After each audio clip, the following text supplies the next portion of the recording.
Vítam vás pri návode, ako meniť poradie hráčov v novom module.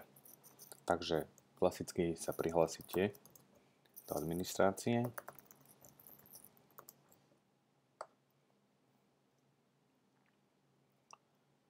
V sekcii stránky zvolíte všetky stránky.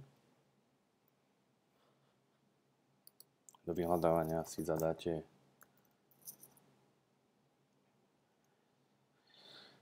vyzvať súpera, vyhľadáte stránku, výzva súpera, tlačíte na tlačítko upraviť,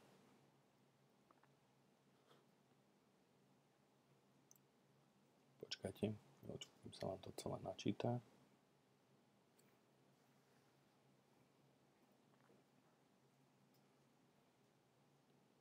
A tu už máte vlastne všetkých hráčov, ktorí momentálne hrajú.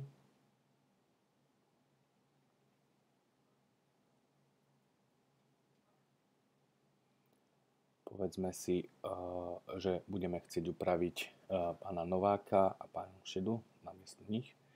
Čiže aby sme ho vedeli upraviť jeho poradové číslo, klikneme na tlačítko ceruzky, čakáme, kým sa nám načíta.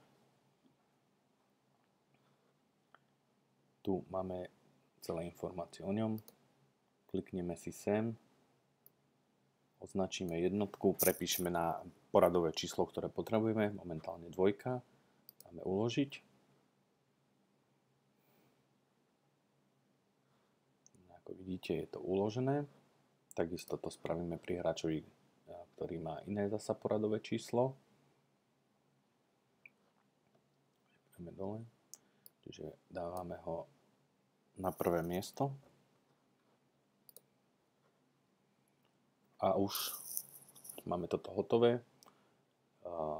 Už ich len musíme medzi sebou vymeniť. Čiže to máme túto ikonku, keď na ňo ukážeme text block, podržíme, klikneme, ľavým tlačítkom myšky, klikneme, posunieme ho sem. Počkáme, kým nám to zaregistruje. A to isté spravíme s týmto hráčom a dáme ho vlastne sem do stredu. A už ich máme prehodených. A ako náhle toto máme prehodené, nebudem to teraz ukladať, dáte len aktualizovať a tým pádom sa to uloží. Nebudem to teraz robiť, lebo sme na živej stránke.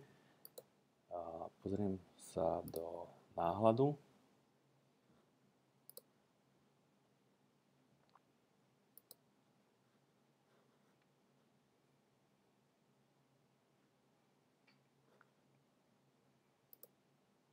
A na stránke sa nám zobrazí nové poradie hráčov.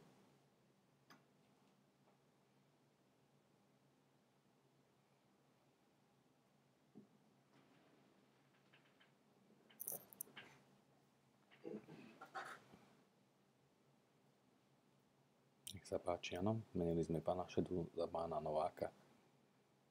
To je všetko z tohto videa. Prajem zatiaľ